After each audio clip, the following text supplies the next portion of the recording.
I'm Daniel James, and you're listening to 7am. Last weekend's South Australian election wasn't just a wipeout for the Liberals and a triumph for Labor. It was a sign that political discontent is beginning to find a new home in an old brand, One Nation. Pauline Hanson's party showed just how much room there is for anger on the right, even in a traditionally progressive state. But the rise in One Nation's popularity isn't just contained to South Australia. Nationally and in states like Victoria, discontent is growing and the far right is capitalising. And with the war in Iran exacerbating the cost of living crisis, that frustration with the two major parties may only deepen. Today, Waleed Aly on what the South Australian result says about the mood of the electorate and where that mood could go next.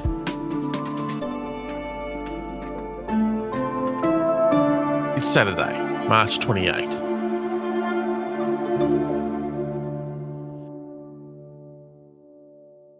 Waleed, the political landscape has been shifting for a while in this country, but what happened in South Australia last weekend really laid it out there for all to see.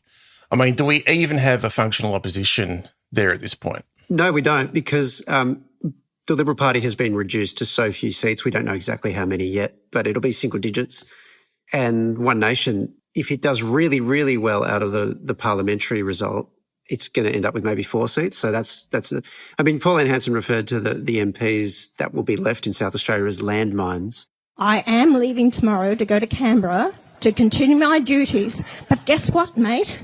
I'm leaving you some landmines. They're called One Nation Members of Parliament. You don't refer to an opposition as landmines, but they are the second biggest party on primary vote. So even though that's not how it shook out in the parliamentary arithmetic once you do preferences. So I think what was really interesting is that Peter Malinauskas, when he starts talking his victory speech, he says there are no such thing as safe seats anymore. He's right. Once you start entering three-cornered contests, it only takes the votes to fall a certain way and the whole thing changes in a preferential system. So it's really unpredictable. Once he started quoting Henry Lawson and talking about patriotism and so on, we've seen a little bit of that from Anthony Albanese as well. When a man or nation visits in the heyday of its pride, 'tis the duty of Australians to be kind but dignified. That's very much directed at the votes that are peeling off to One Nation, some of which have started peeling off from Labor. You do that if you see One Nation as your major threat rather than the coalition, I think. Are the Liberals, the seats they have, are they there partly because of Labor and Green preferences? Yeah, so Labor preferenced the Liberal Party over One Nation, so yes. The seats One Nation has, it only has because the Liberal Party preferenced One Nation over the Labor Party, which is a radical departure from, the John Howard days, although John Howard, I think, has now said he would do the same. He would preference One Nation over Labor. So, yeah, the preferential voting system does favour the coalition over One Nation as it stands, but that could very easily flip. If One Nation can consistently get above the Liberal Party, and it's not doing that in the inner city, it's only doing that really in the rural areas and on the suburban fringe. But if it can start doing that consistently, then to the extent we have a two-party system at all, it will be Labor and One Nation. That's the future that we're looking at there. It's a long way from happening. A lot has to go right for One Nation for that to happen, but that's a possibility, yeah. The last time I saw a crowd like this was when we won 11 seats in Queensland in 1998. And 1998, that's how long ago it was. You've written that interpreting this election is a little bit like a choose-your-own-adventure. What did you mean by that? Well, I just mean that we're in the process of an old political order sort of slowly collapsing and maybe a new one forming, although even that's not clear at this point.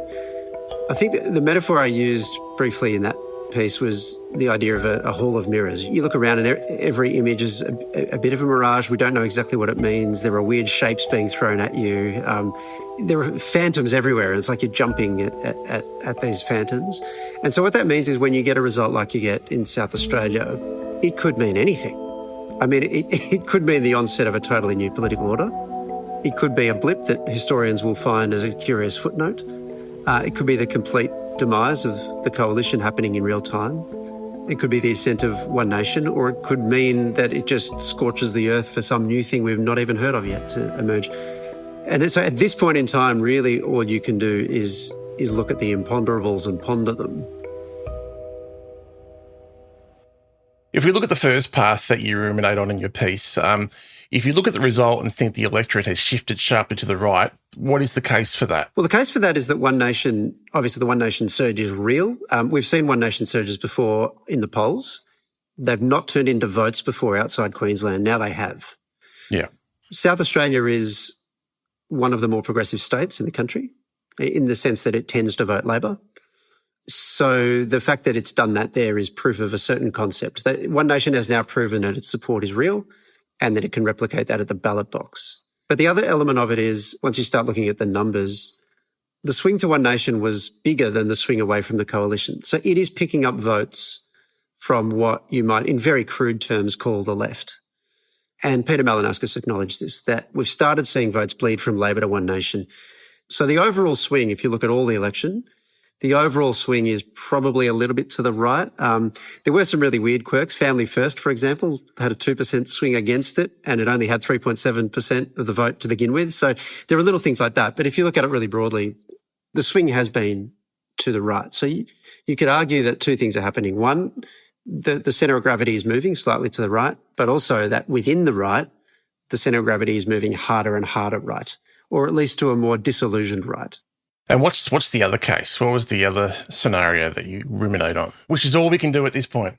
That's right. Well, the other way of looking at it is, yeah, there was a bit of a swing right. Yes, there's a civil war going on within the right that means that you're getting a certain protest vote there that manifests in hard right voting. But actually, when you look at it overall, the Greens had a swing, not a huge one, but it had a swing. Labor had a modest swing against it, 2 and a bit %. It's a first-term government. It's meant to have a swing against it at the next election. If you add the Labor and Green vote up, it's a bigger share, significantly bigger share than the Liberal One Nation vote. So basically, the left vote is still a bigger vote in South Australia than the right vote. And so it's really then just a question of whether or not you think you're at the beginning of a process of seeing the Labor vote leach to One Nation, or you think the centre of gravity in Australian politics, the place where you win, is still the centre / maybe even slightly to the left at the moment. And I'll give you an answer in a couple of years. Oh, thanks. We'll just keep your window open. Sure. Your broader point, as you've outlined, is that you can look at the same result and come up with a very, very, very different conclusions, which is so 2026. So I'm going to put you under the pump here. So having explored all the options, what do you think this election is really telling us? I think what it's telling us is that the One Nation thing is real, and it's real across the country. I voted Labor every state election leading up to it, but this time I voted for One Nation. The young ones can't buy houses now. They're flooding Australia with immigrants. I'm not racist, I don't have a problem with it, but I just have a problem with the numbers. I think it's telling us that elections are still, for the moment, one in the centre. The thing that it is not telling us, which we will get a better answer to probably in Victoria in November and in New South Wales in March, is whether or not this is now at its ceiling. And my main variable here is the upheaval that the war in Iran is unleashing. I think everyone's aware that it's going to hurt, and we're seeing petrol prices go up. And anyone who thinks about that for a moment will see that that flows through to everything else, because anything that requires transport, like food, then goes up. But like fertiliser, I think it's something like 80% of Australia's fertiliser goes through the Strait of Hormuz. Think about what happens if we can't get fertiliser and the level of desperation that unleashes. And then think about the political history of radicalisation within populations when serious economic straits hit. If it plays out that way, then we're only at the beginning, actually. But if things go seriously bad, I could see a scenario where One Nation is outpolling the Labor Party and has the highest primary vote in the country. I could see that scenario occurring. It'll depend a little bit on just how bad the economic situation gets. Coming up, is this the beginning of the end of the political order as we know it?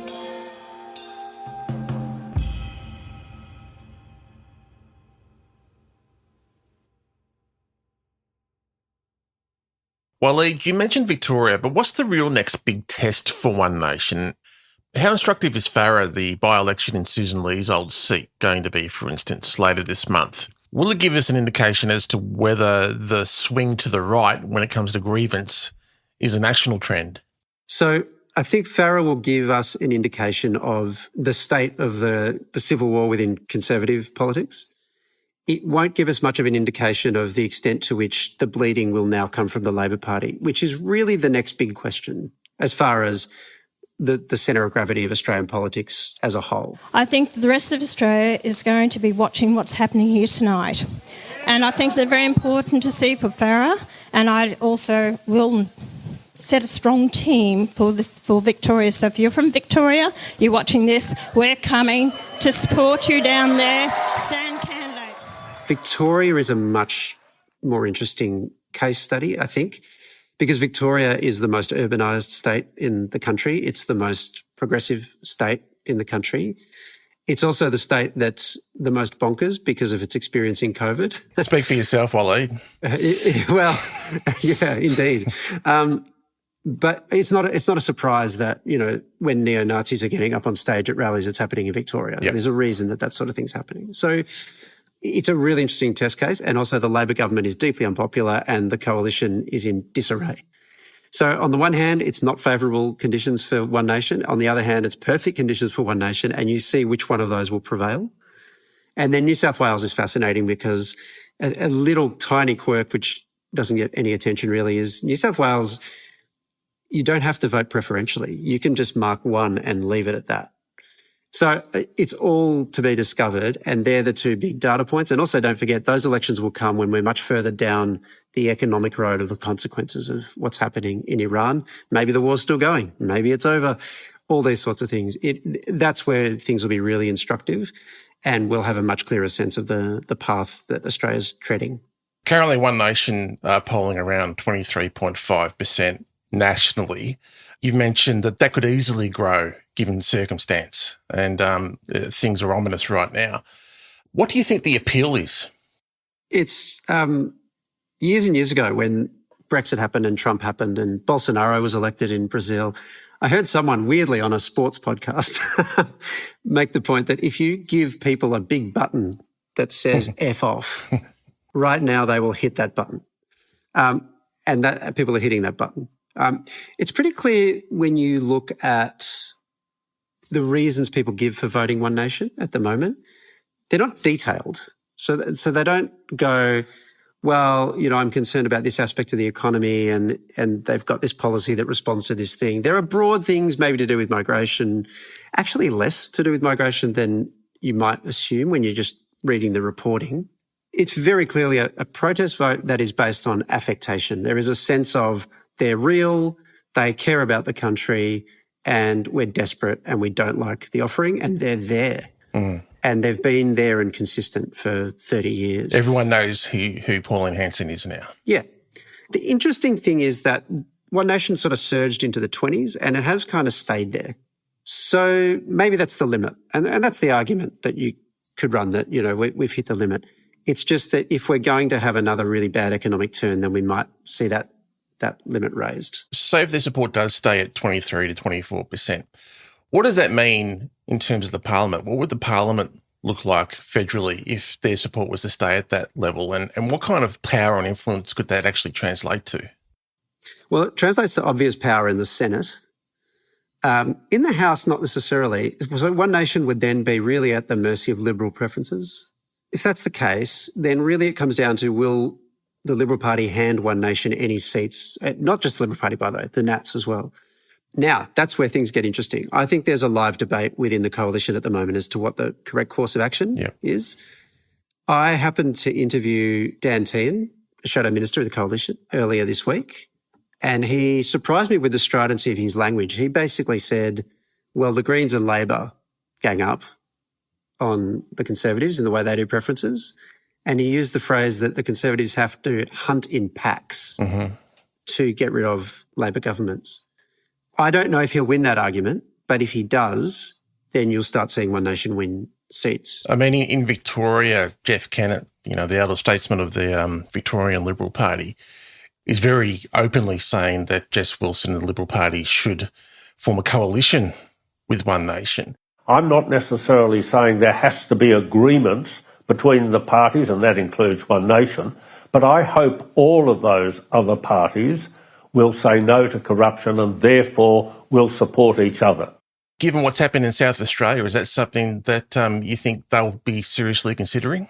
So the question I would ask is, sure, I can understand you want to combine, but if you're actually fighting over the same turf anyway, how does that expand your parliamentary footprint? How does a Liberal national One Nation start winning back presence in the cities? I get where Jeff Kennett's coming from in that his whole thing is this is a terrible government in Victoria, it's corrupt, there's all sorts of horrible things. Frankly, most Victorians would probably agree with that assessment. His next step is to say it therefore must go by any means, and if a coalition with One Nation is the means to do that, we should do that. I'm just a little more sceptical as to whether or not that would actually achieve the result.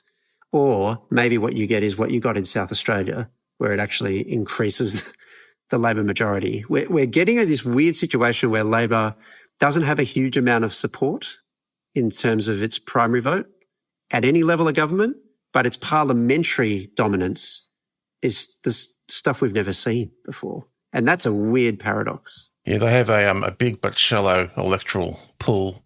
Finally, Waleed, what's your feeling about the permanency of this shift? Do you think it's something that we're going to be dealing with years down the track, or could you even go as far as to say that this could potentially be the end of the two-party system? I don't think it's the end of the two-party system just because preferential voting makes a two-party system really hard to dismantle. It might be a change in the two-party system. There is a possibility that One Nation becomes the Conservative alternative. That's possible. Or some new Conservative formation arises. It's really hard to imagine what a more than two-party system in a preferential voting system looks like other than perpetual Labor governments. And I don't think you're going to get perpetual Labor governments just because that's just not the way politics. So eventually people get fed up enough that something changes. That said, I can see us moving into a scenario where there are all sorts of minority governments, but it would still be, I think, two major or dominant parties in that scenario. No doubt events will make a fool of me because that's just the way that events are. And we are in a particularly chaotic period. I don't think the shift in people's sentiments, in the sentiment of the electorate that embraces what were once more fringe ideas and more fringe politics, I don't think that will stop. I think that's here to stay because there's no sign the upheaval's going away. It's now global in nature. Waleed, thank you so much for your time, and go Tigers. Go Tigers. Probably not the best year for that either.